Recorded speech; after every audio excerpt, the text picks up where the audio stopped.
I know people say we shouldn't make things generational, but this generation just is just bug wild with their need to overshare, with their need to open their mouth and tell you everything it is to know about them.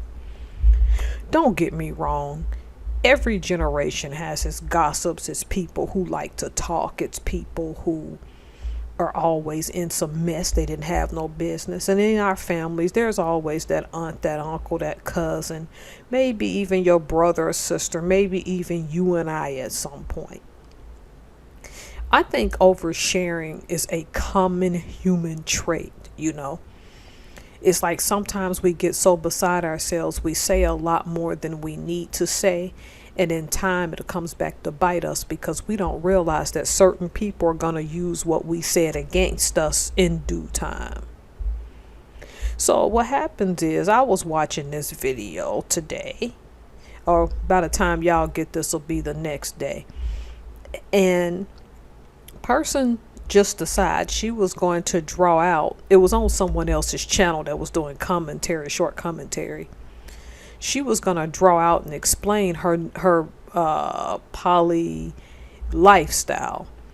And then she drew this elaborate thing about the different types of people she sleep with and why, and basically saying, without saying, how she uses them and going into detail about the sex acts. Look, I'm not here to condemn anybody. Do what you want to do. But there's a fine line between doing that thing and feeling like we all need to know what you do. We don't. And I don't mean this to be mean again, because I try not to pass too much judgment. I think that's God's job, because I believe in God of the Bible. If you don't, I'm sorry. I'm not here to proselytize or force you to believe that. But this oversharing stuff, I'm going to give you an example, right? People getting online now telling people, oh yeah, I'm the one that committed this crime, la la la, all over social media. When I was growing up in the 80s and the 90s, that's my entire youth, because I was from 0 in 1980 when I was born to 18 in 1998. And I'm not saying no snitch has always been a good thing, because it hasn't. There's just a time when when you did certain things, you were smart enough to keep your mouth shut. And if you're not, you had that one good friend that probably knew some stuff, and that person could likely help keep your secrets too.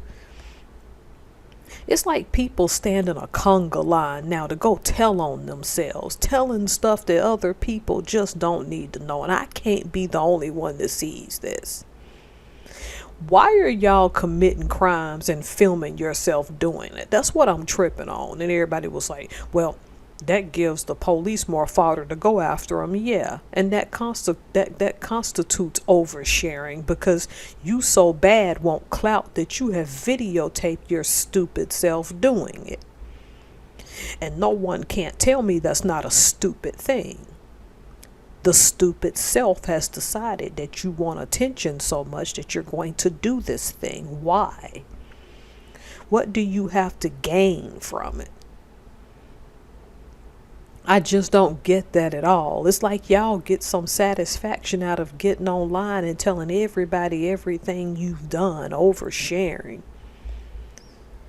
And then these sex acts, y'all go into like detail about what you've done.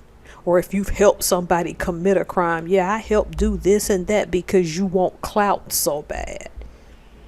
And that clout chasing gets a lot of people in trouble. I'm still shocked that this woman was that bold as to get online and draw a diagram of how she uses men and the sexual innuendo and the detail as to how she does it.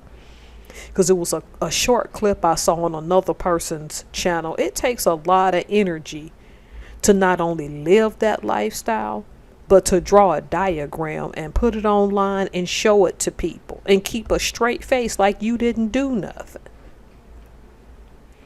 See, I go through phases, because for the most part, because of the faith I have, I just don't think you should shame people. But the question is, should there be a certain amount of shame in this society? Because I mean, people just be sharing stuff they just don't need to share. We don't need a diagram of your sex life, boo boo, and you know who you are. And again, I'm not here to call you out specifically. I'm just using you as an example, excuse the burp, of how far gone this is. And y'all stop committing crimes and then filming y'all selves. Who does this? And don't get me wrong, I think if you commit a criminal act, you should be caught. But good night, why y'all got to be filming it and then confessing that you did it? And then telling everybody.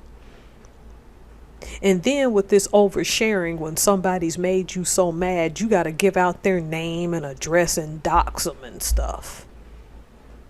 What happened to the decorum? And don't get me wrong again. I think that decorum is something that didn't always exist in my generation either. That's why in the 1990s we had this thing called Freaknik that everybody's having a fit about now. Jumping on top of cars in Atlanta, shaking your behinds, and thought that stuff wasn't going to come back to get you in this ultra digital going on in artificial intelligence age. Just know that when you're in public, that nothing in public is protected. And just know when you willfully put it out to the public, you have very little protections. Know your rights. And look, no one here's hands are clean. No one's perfect. What I'm telling y'all is stop with the oversharing, okay? All right. Thanks for listening to my rant. Have a great day.